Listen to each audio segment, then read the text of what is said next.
Okay, thanks, Bert. Thanks for joining us today for this seminar. As Bert mentioned, I think it's a very timely topic. So these are my disclosures. So I'd like to start with some background. I think many of you know there are compelling data supporting that aspirin could reduce the risk of colorectal cancer. We have a wealth of epidemiological data, over 100 now case control and cohort studies that have each shown in very consistent ways that aspirin users are associated with low risk of developing colorectal cancer. We also have data from 5 different randomized control trials that have shown that individuals that take aspirin who have had a prior adenoma or prior colorectal cancer, when randomized to aspirin treatment, have a lower incidence of recurrent adenoma. There's also been analyses of randomized control trials that were previously done for the prevention of cardiovascular disease that have subsequently been linked with cancer outcomes that have shown that people originally allocated to aspirin have a lower risk of cancer related death and overall cancer, in particular colorectal cancer. We also have randomized trial data from studies in patients with Lynch syndrome, the most common hereditary colorectal cancer syndrome. In the CAP2 study, patients with Lynch syndrome were randomized to 600 milligrams of aspirin. And although there was no benefit to aspirin after 2 years of follow-up, after 10 years of follow-up, there was a 30% reduction in risk of developing colorectal cancer. And then finally, we have long-term data from the Women's Health Study. So in the Women's Health Study, women randomized to 100 milligrams of aspirin every other day. And there was no benefit to aspirin during the trial period. But as Nancy Cook showed in an analysis after the trial period was completed, subsequent to the 10-year follow-up, there was about a 30% reduction in risk of colorectal cancer. So there was quite compelling evidence supporting that aspirin reduces risk of cancer. This has led to a lot of interest in the cancer prevention field in terms of a novel agent repurposing an old agent for a novel purpose in terms of cancer prevention. This Lancet Oncology Commission back in 2017 reported really as their conclusion that perhaps the most promising precision-based approach to cancer prevention in the near future involves molecular selection for repurposed low-dose aspirin. So I do want to focus on this area of molecular selection because I think it really is probably the area where there is the most promise for using aspirin eventually for cancer prevention in a wider population. So I do want to start with sort of background of why molecular selection and what sort of molecular selection we might be talking about. So I want to start with basics. I think many of you know that aspirin has potentially many different mechanisms of action, but potentially its most clear mechanism of action is in its ability to inhibit the conversion of arachidonic acid to prostaglandins. And this subsequently has potential anti-cancer effects because prostaglandins, especially in the colon, is known to induce many pro-tumorigenic pathways. It increases cell growth, may increase migration and invasion, may inhibit apoptosis, and may also enhance angiogenesis of tumors. And this has been well established in experimental literature that's gone back several decades. But despite this sort of knowledge, there hasn't been a lot of data as to the relevance of these pathways for human cancer prevention. So in particular, there's a focus, and there has been a focus historically on the PTGS2 enzyme, known also colloquially as COX-2 or cyclooxygenase 2, because that's the enzyme that's the principal enzyme that converts arachidonic acid to prostaglandins, and aspirin is known to inhibit COX-2. So in this very early work, we looked at the association of aspirin with risk of cancer according to the expression of PTGS2 in the colorectal cancer tissue. And this was a study that was conducted with Shuji Ogino and Charlie Fuchs in using Nurses Health Study and health professionals follow-up data, in which we had data on aspirin use over several decades in both of these cohorts, and also had acquired colorectal cancer tissue and subsequently stained that tissue for COX-2 expression. And in this analysis, what we showed was overall regular aspirin users had about a 25% reduction in risk of colorectal cancer, which is really something that's been consistently found across many different studies, including clinical trials.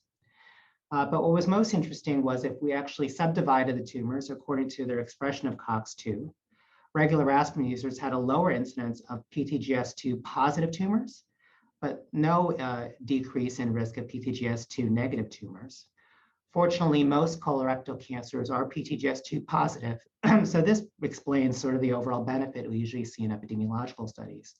But I think this provided some very compelling proof of principle that the association of aspirin with cancer in human populations could be mediated by prostaglandins. This, however, is somewhat of a simplified view of prostaglandin synthesis in that we know that there's other actors in the prostaglandin pathway that are of key relevance. So COX-2 is the enzyme that converts most arachidonic acid to prostaglandins. We also know that there are other parts of the system which could be integral to its chemopreventive effect. In particular, there's a 15-prostaglandin dehydrogenase enzyme, which is in many ways an inhibitor of prostaglandins and is in some ways sort of the brake on the system, whereas COX-2 is the accelerant on the system. And the 15-prostaglandin dehydrogenase system catabolizes or actually metabolizes prostaglandins and reduces levels in the colon. So this is of interest because this enzyme has been shown to be ubiquitously downregulated in colorectal cancer. In animal models, when you knock it out of mice, it actually increases prostaglandins in tumor and tumors in mouse models, which is what you would expect. And it also induces resistance to COX-2 inhibitors, which have been shown in animal models to actually reduce colon tumors. So it was very intriguing to see that this potentially also could explain some of the different effects that we see within human populations of COX-2 inhibitors on subsequent adenoma risk. In particular, in a pilot study done in the adenoma prevention with celecoxib study, what was found that overall individuals randomized to celecoxib had a lower incidence of recurrent adenoma, but it was really those individuals that had low levels of 15-prostaglandin transcripts in the normal colon that had resistance to the anti-adenoma effect of celecoxib. So we asked the question, given that there is some overlap in the pathways between aspirin and celecoxib, could there be differences in 15-PGDH levels in the normal colon that could also explain differential benefit of aspirin? So in collaboration with the Sandy Markowitz lab at Case Western and with Shuji Ogino and Charlie Fuchs, we extracted RNA from normal colon in colorectal cancer resections. And then Sandy's lab then did RT-PCR to actually quantitate the 15-prostaglandin dehydrogenase mRNA expression in these normal areas of colon in colorectal cancer resections. And the results were interesting. We found, again, overall, that within our cohort, there was about a 25% reduction in risk of colorectal cancer. But the reduction in risk really was focused in those patients that had high levels of the prostaglandin dehydrogenase enzyme in the normal colon. In contrast, those individuals that had low levels of the transcript suggested the possibility that this other potential effector in the pathway was an important molecular indicator of someone's responsiveness to aspirin. So sort of focusing on this prostaglandin pathway, we asked the question, what other potential markers of prostaglandin synthesis or catabolism might be used to risk stratify people for either the development of colorectal cancer or the benefits of aspirin with respect to colon cancer risk? And one particular area of interest was in this, which is the prostaglandin metabolites that you can find in urine. And what's been shown is that prostaglandin metabolites in the urine are potentially the best sort of integrated marker of someone's overall prostaglandin tone. It may be able to give us a better sense as to what someone's overall levels of prostaglandins are, both systemically and in the human colon. So there was intriguing literature that had developed to actually illustrate that this prostaglandin metabolite, or the set of metabolites in the urine, could be a biomarker for colorectal cancer risk.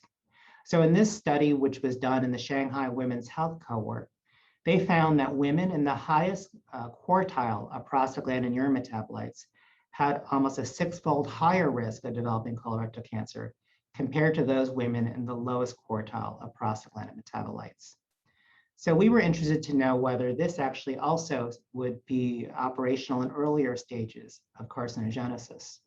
So we actually examined the association of prostaglandin metabolites in pre-diagnostic urine specimens among women in the Nurses' Health Study who subsequently underwent a lower endoscopy, and asked the question, do prostaglandin metabolites at that pre-diagnostic sample predict their development of advanced adenoma over follow-up? And we did find that women who were in the highest quartile of prostaglandin metabolites had about a 1.7-fold higher risk of developing an advanced adenoma compared to women in the lowest quartile. So this sort of corroborated the results with respect to colorectal cancer in the Shanghai Women's Health cohort and suggested that we could use prostaglandin metabolites as a risk modifier, risk stratifier very early in the pathway. We then asked the question, does this potentially predict whether someone will respond to aspirin? I.e., could this be a molecular predictor of response? So we subdivided the cohort into those who had high levels of prostaglandin metabolites and those who had low levels. And interestingly found that women with high levels of prostaglandin metabolites tended to benefit from aspirin, whereas those women with low levels of prostaglandin metabolites did not benefit. So this was an intriguing finding, and one certainly that was of interest to other investigators, and we were really gratified to see that this was something that also held up in clinical trials of adenoma reduction. So this is a summary, again, of clinical trials that have been done that have shown across different cohorts that individuals randomized to aspirin had a lower risk of developing a recurrent adenoma over 1 to 3 years of follow-up. In particular, the Barron study showed, interestingly, that this low dose of aspirin was associated with a 15% reduction in risk of recurrent adenoma. So this trial, which was the aspirin folate polyp prevention study, subsequently also measured prostaglandin metabolites in their cohort. One of the limitations was they actually only measured urine prostaglandins at the 3-year post-intervention time point. There was no urine collected at the baseline. And they found no significant difference between the low and standard dose arms in terms of prostaglandins, but they did actually see a differential benefit with respect to aspirin treatment. So what they found here, and again, this is focusing on the low dose where they saw the strongest benefit, those individuals that had,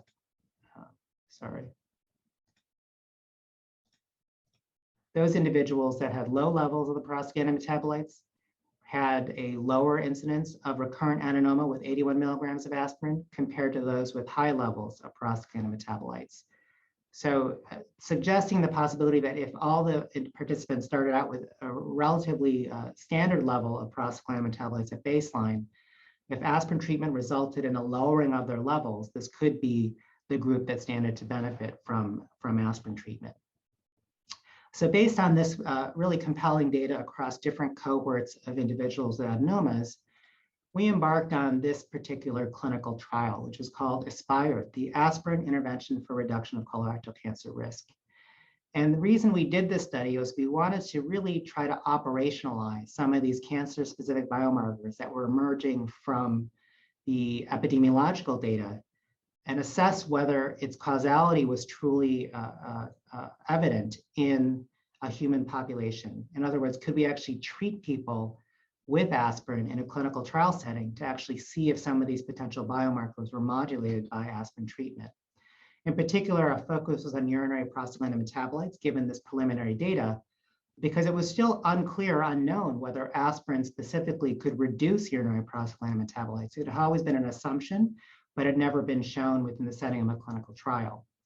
So in this study, which we conducted at MGH, we enrolled 180 individuals who had had an adenoma resected and randomized them to placebo, 81 milligrams of aspirin or 325 milligrams of aspirin for 8 to 12 weeks, with the primary outcome being change in urinary prostaglandins.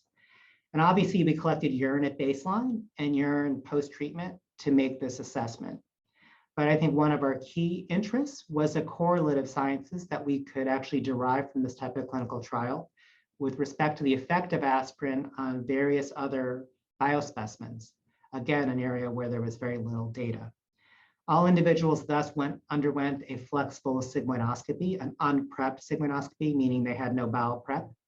And this allowed us to collect tissue samples at baseline and again after aspirin treatment. So these were random biopsies we took of the rectosigmoid colon. We also collected stool from their colon at the time of the sigmoidoscopy, and then also collected stool at the follow-up sigmoidoscopy. And then we collected blood and also saliva and urine, as well as lifestyle questionnaires, and did anthropometric measurements. So this offered us an opportunity to really examine, again, the direct effect of aspirin on individuals with a prior adenoma on these various cancer-specific biomarkers. So I'll start with our primary results, which were really to assess the effect of aspirin on urinary prostaglandin. And this is work that was led by David Drew, who was a postdoc at the time and now a junior faculty member in our group, where we assessed the effect of aspirin on urinary prostaglandins over time. We did find that the aspirin intervention decreased urinary prostaglandin metabolites, as you can see here, with no significant difference in terms of the 81 milligram versus 325, although there was a suggestion of a stronger suppression of prostaglandin metabolites in the 325. And if you actually look at the percent change, you see about a 30% reduction in urinary prostaglandins with aspirin treatment. And again, this is over about a 2-month period. Looked at in another way, we actually examined this in terms of a waterfall plot. And this are just on the x-axis individual patients and their levels of prostaglandin metabolites post-treatment and how it compared to pre-treatment. You can say with placebo that about half the participants had some decrease in prostaglandin metabolites, half had an increase, so really no effect overall on the group. But if you look at the 81 milligram group and the 325 milligram group, you can see that the majority of individuals had reductions in their levels of urinary prostaglandin with either 81 or 325 milligram, with about 40 to 50% having a reduction in their prostaglandin levels. How does this actually translate to colorectal cancer risk? So we were able to leverage the information gleaned from our study in the Nurses' Health Study, as well as the study in the aspirin folate prevention trial to assess what level of prostaglandin reduction would be associated or would be expected to be associated with a reduced risk of adenoma. So in the adenoma folate polyp prevention study, they showed that if you suppress prostaglandin metabolite levels below 5.3 nanograms per milligram of creatinine, you had a 38% reduced risk of adenoma. We found in our study that with this 2-month treatment, about 24% of the cohort had enough suppression of their urinary prostaglandins to benefit in this way. And about 40% of the cohort that was randomized 325 had enough suppression of their urinary prostaglandins to benefit in this way. So this suggests the possibility that this could be a potential biomarker of chemopreventive response to aspirin in people that have had adenoma. This has subsequently led us to develop this model of biomarker-based precision prevention. And so this is something that we proposed in a review published earlier this year in the Annual Reviews of Medicine, where we are faced with a population of individuals with colorectal cancer that are undergoing screening. And based at the time on US Preventative Services Task Force recommendations, if you have a high enough CVD risk and a low enough bleeding risk, you could recommend low-dose aspirin right off the bat. But in addition, if you didn't meet these criteria, or if you had other reasons to actually think about patients being treated with aspirin that were not based on cardiovascular risk, you could consider a precision prevention approach if they did have an adenoma by measuring their baseline urinary prostaglandin. You could even consider the possibility of actually testing how they responded to low-dose aspirin over a few months, the way we did in our trial. So if you treated them with aspirin for a couple months, and if you were able to suppress their prostaglandin levels sufficiently enough, that could be a group that would be potentially a candidate for longer-term treatment with aspirin. If they didn't have their prostaglandin metabolites suppressed sufficiently, it may not be a good candidate for aspirin long-term. So this was a potential model for which precision prevention could be implemented, at least using that particular biomarker. But even with all of this work, I think we came to understand that there's still a large proportion of the population for whom prostaglandin metabolites didn't suppress sufficiently to actually predict response to aspirin. So we really wanted to know, for molecular selection of patients, what else can we actually use to potentially risk stratify? So we asked the broader question, can we exploit aspirin's mechanism of action to really inform personalized prevention? And we really were interested initially in prostaglandins, but also as we reviewed in this review back in 2016, we recognized that there are other potential pathways by which aspirin may affect cancer risk that could be exploited for chemopreventive mechanisms. So in particular, this is the prostaglandin pathways I've illustrated in this lower corner, which is, I think, the most well-established pathway. But there were emerging data from the animal and experimental literature, but also data that we also were able to produce within our Nurses Health Study, Health Professionals Follow-up Cohort study, showing that potentially aspirin operates by directly affecting the expression of beta-catenin or the processing of beta-catenin, which is the canonical pathway for how cancers develop. There's also been emerging data that aspirin may have specific effects on platelets, and we know that to be true from cardiovascular studies, but platelets have also been suggested to play a role in cancer development and also cancer metastases. So might the mechanism of aspirin's effect on cancer be mediated by platelets? And then finally, there's been emerging data that we've also been sort of contributing to, looking at the effect of aspirin on different immune pathways. So that could also be a potential mechanism of action that we should exploit for further biomarkers. So we're well positioned to do that within the context of the data we've derived from the ASPIRE clinical trial that I just described. Again, this was a clinical trial conducted of people who were randomized to aspirin for 2 months with pre and post biosampling. So we were able to now look at a variety of different biosamples to assess their effects on metabolic, proteomic, and microbial pathways to identify new candidates for prevention.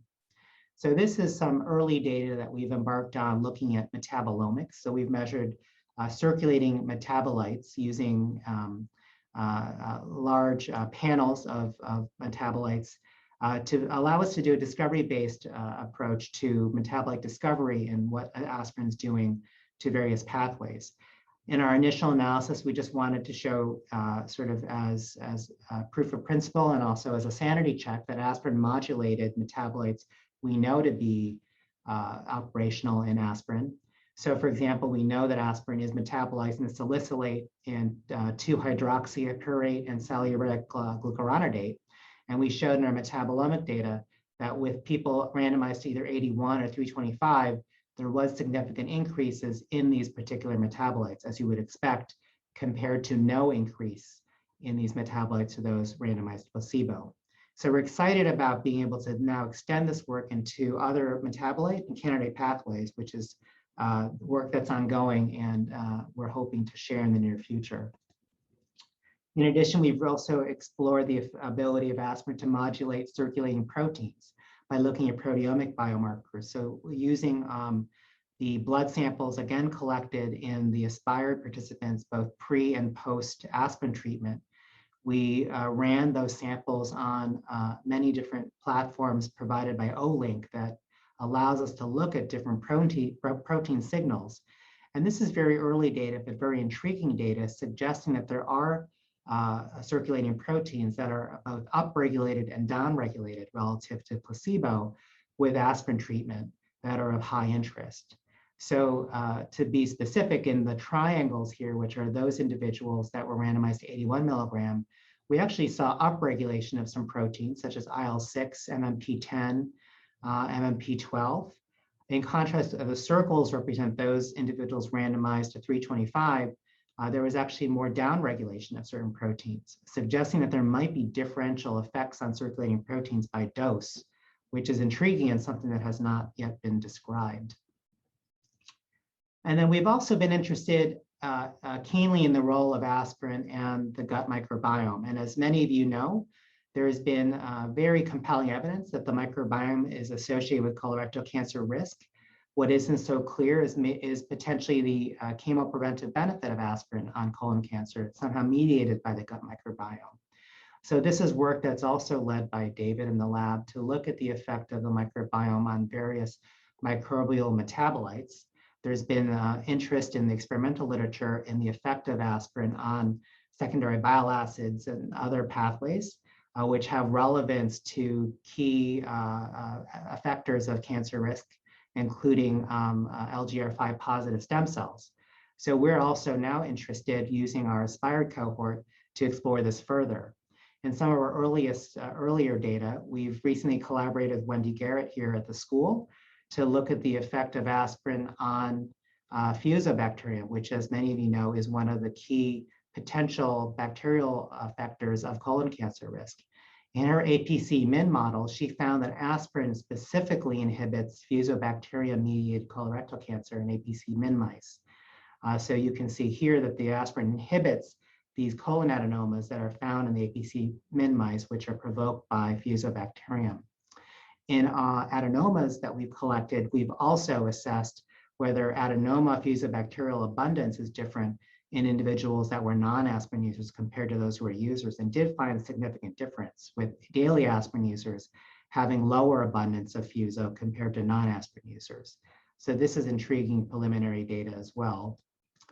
And then there's also data from other groups. This was a provocative study using APC-Min mice and azoxymethane DSS mice treated with aspirin that showed a lower tumor burden in these mice, but only if with aspirin, only if microbiota were depleted by their antibiotics or in germ-free mice. And they actually found a specific bacteria, which was Lactinobacillus, actually degraded aspirin. So there was this hypothesis that maybe the effect of aspirin on developing colon tumors in these mice was dependent on the presence or absence of this Lactinobacillus bacteria. So to assess whether this has human relevance, we're also pursuing metagenomic and metabolomic studies on the stool samples that we've collected in our clinical trial. This is some early data showing that in terms of metagenomic profile, there isn't any strong difference in metagenomic alpha diversity, at least in the 325 and 81 milligram group compared to placebo. And in some of our stool metabolomic data, there is differences in terms of stool salicylate levels in the fecal samples from these participants, which of course supports that this assay is working on stool specimens, and also that we're seeing real effects of the aspirin treatment. So we're really interested in now collecting this data and connecting it to some of our plasma metabolomic data. We've also embarked on tissue gene expression studies. So there's been data already that tissue gene expression could be a discovery platform for biomarkers, but there's already been studies that have shown that there are no differences in terms of gene expression in the epithelium and stroma of individuals on aspirin in a clinical trial if you just do bulk RNA-seq. So this doesn't mean that there's no differences, but there's just potentially no differences as detected by this relatively crude way of looking at gene expression. So within the ASPIRE study, we began to develop organoid models as a model system for chemoprevention. So we take colon biopsies from our developed organoids and then treat them in vitro with aspirin. And this was a study that we did in collaboration with Graham Casey and Ricky Peters to look at transcriptome-wide effects of aspirin on patient-derived organoids. And as we would expect, there wasn't a really strong effect on some of these expression profiles on sort of bulk RNA, in a bulk RNA assessment. But if you did single cell deconvolution, you could actually see that there were aspirin-specific changes in cell composition, including a decrease in target and transit amplifying cells. And if you did weighted gene expression profiling, we identified 12 different modules, including 2 that involved PTGS pathways and also EGFR pathways that could be irrelevant. So this does suggest that we can use our organoid model system and also potentially do more targeted sequencing, maybe even at the single cell level of colon biopsies, to assess specific effects of aspirin on pathways that are relevant to carcinogenesis. So with that background, I think what I've at least shown you, I think in the first part of this talk, is that there is an opportunity for molecular selection of individuals for prevention with aspirin. A lot of these different targets can emerge from epidemiological studies, but really require rigorous translation in clinical trial cohorts, which will allow us to actually get at specific mechanisms in a deeper way, and also allow us an opportunity to assess more causality. But obviously there are other complications. And I think the weight of the evidence has been very strong supporting the association of aspirin with cancer, but there are areas of uncertainty and areas of nuance. And I do want to raise this revision to the USPSTF guidelines as being a sort of a area of equipoise in terms of where we are with respect to aspirin. So as I mentioned, in 2016, the USPSTF did release that recommendation that aspirin could be considered for colon cancer prevention in individuals between the ages of 50 to 59 with also cardiovascular risk factors.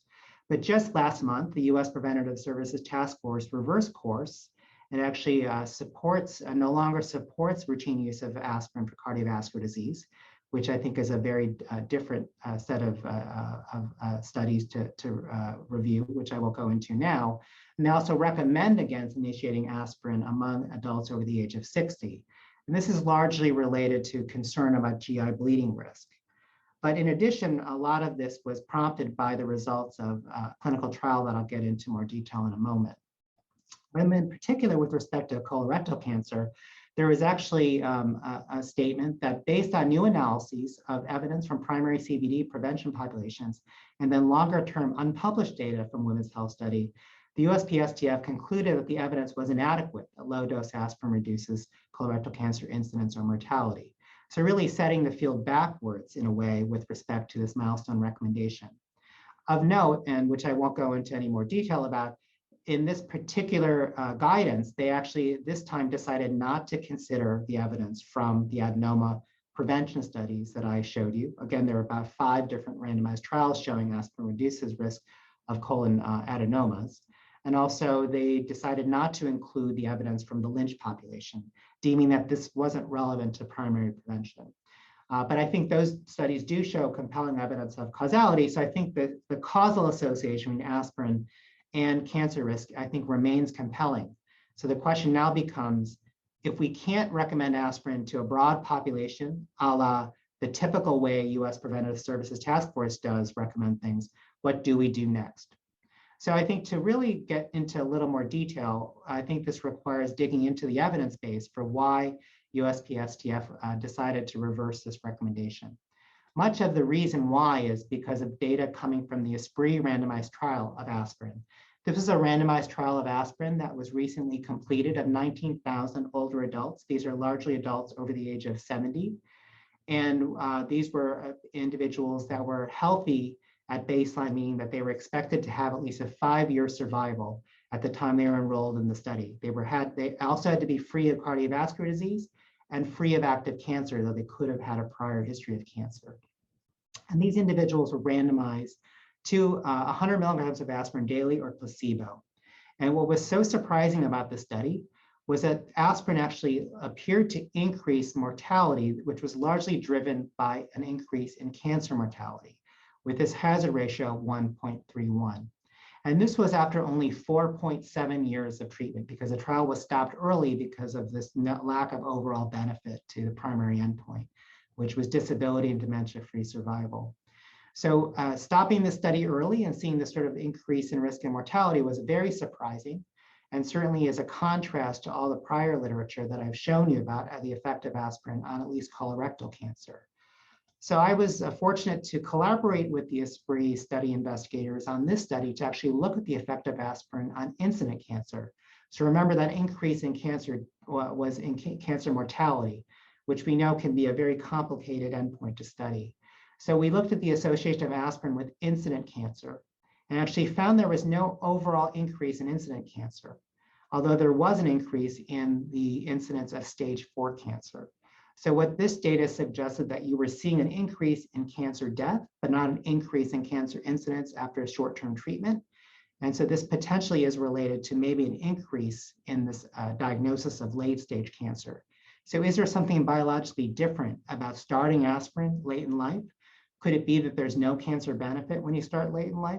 Could it be also that it actually promotes cancer or cancer in patients which have an early cancer at baseline? So we wanted to actually examine this a little more closely in other cohorts beyond Esprit. So we actually examined this question within the Nurses Health Study and Health Professionals Follow-up cohort. And this is work that was led by a PhD student that was from the University of Hong Kong who was working with us. And we actually leveraged the fact that we had very fine, detailed data on aspirin use across the life course in both the Nurses Health Study and Health Professionals Follow-up Study, giving us an opportunity to look at aspirin started at different time points in life with respect to colorectal cancer risk. And we found overall that regular users of aspirin after the age of 70, or sort of replicating the Esprit cohort of that healthy cohort of over 70 people, that these individuals had a reduction in risk of colorectal cancer. But in addition, what was important was to know whether they were a regular aspirin user before or not a regular aspirin user before age 70. So if you stratified the cohort according to whether they were a non-regular user of aspirin, you actually found no benefit. But if they were a prior aspirin user before the age of 70, you did see a benefit. So this does suggest a possibility that when you start aspirin is as important as how long you take it or when you take it. So we actually have been interested to know whether this is a biologic effect. Is there maybe a biology that's different about starting aspirin after the age of 70 that either results in no cancer benefit or potentially worsen cancer outcomes with late-stage cancer? So in particular, we're interested in knowing, does the cell of origin, for example, tumorigenesis, change with age?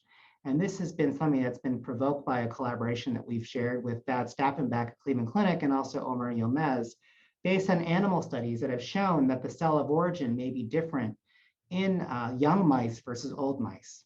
And what they found is that indeed, as you would expect, older mice do get more tumors compared to younger mice. But the older mice get tumors that do not seem to be derived from classic LGR5 positive stem cells, whereas LGR5 positive stem cells are likely the cell of origin for colon tumors in younger mice. So is this also potentially different in humans? Is there a different cell of origin for the tumors that arise in young humans compared to older humans? So we've decided to embark on a clinical trial of aspirin in older adults following the model that we took with Aspired, where we're now going to enroll individuals over the age of 65 on a short-term treatment of aspirin to assess, are there differences in the effect of aspirin at different ages? And is this potentially an explanation for why you see a differential benefit or lack of benefit in the Esprit cohort? So this is now also an area that's provoked an interest in the effect of aspirin in other cancer types. Now I focus largely on colorectal cancer, where I think the data are most compelling, but I do want to just highlight that there are potential benefits of aspirin in other cancer types that have also been shown in epidemiological studies.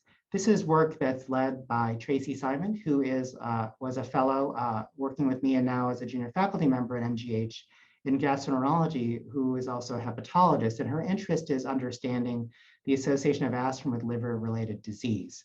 And what she found in the Nurses Health Study and Health Professionals Follow-up, users of aspirin also had a significant reduction in risk of HCC compared to non-users. In particular, there's been many studies that have described that there could be sex differences in the association of various lifestyle factors with HCC risk. And what she found was that there was no significant difference actually in women compared with men on the effect of aspirin. So that was very interesting. One thing to actually highlight is that for most of the individuals who develop liver cancer in the Nurses Health Study and Health Professionals Follow-up Study, most of these individuals have liver cancer likely on the basis of non-alcoholic fatty liver disease. So this is an important fact because non-alcoholic fatty liver disease is likely to become the leading cause of cirrhosis and liver cancer in the US in the near future. But the other major cause of liver disease is actually viral hepatitis, namely hepatitis B and hepatitis C. So we wanted to address whether there was an association of aspirin with HCC risk among individuals with chronic hepatitis B. So we examined data from the Swedish National Health Registries, where they collected very fine data on HBV infections and also aspirin use, and examined in this sort of pharmacoepidemiological study whether new users of aspirin had a lower incidence of either liver-related mortality or liver cancer compared to non-aspirin users. And Tracy found very markedly impressive results. If you actually look at these Kaplan-Meier curves, you can see quite clearly that those individuals that were aspirin users or new aspirin users with a history of HBV or HCV infection had a lower incidence of liver-related mortality and also liver cancer over time. So this, I think, is really important data because there are very few preventive options at this point for liver cancer, and it is one of the leading causes and growing, one of the leading and most rapidly growing causes of cancer-related mortality across the world. So I think in the end, we're left with some very interesting areas of research and areas that we need to test for the future if we're going to be able to think about aspirin prevention for cancer. In particular, I think we're starting to recognize that aspirin or even any sort of chemopreventive agent, whether it be another drug, whether it be a repurposed agent or a new agent, or whether it be a nutritional agent, we need to probably strike a balance because these different agents probably are not simply on one end versus the other. They probably don't all have anti-cancer effects. They might probably have some balance of anti-cancer or maybe even pro-tumorigenic effects. And we have to balance that with the sort of expososome at large, other factors that actually influence cancer risk beyond a specific agent. So we know, for example, that things like a positive family history or age or obesity may tend to actually promote cancer. And aspirin may be able to actually shift the balance toward the anti-cancer side of things by sort of shifting people who have these risk factors. But we also know there's all these other potential factors that we need to consider. There's the fact that we have to consider when someone starts the aspirin, the age of initiation, the dose they take, how long they take it for, and also these potential mediating factors and other factors that are operational in a given individual that could tilt the balance one way or the other. It could be starting aspirin too late in life, pushes you toward the pro-tumorigenic stage. If you start aspirin earlier, you might be shifted more toward the anti-cancer benefit of aspirin. If you have a certain metabolite profile, if you have a certain microbiome, you may be shifted more toward this anti-cancer effect. So I think it's a complicated equation, but one that I think speaks to the need for molecular risk stratification and individualization. I think the ability for us to do one size fits all approaches to something as complicated as cancer will be a really major challenge and something that is going to be very difficult for the foreseeable future, which I think is why it's going to be difficult for guidelines such as USPSTF to be able to make recommendations on such a broad population level.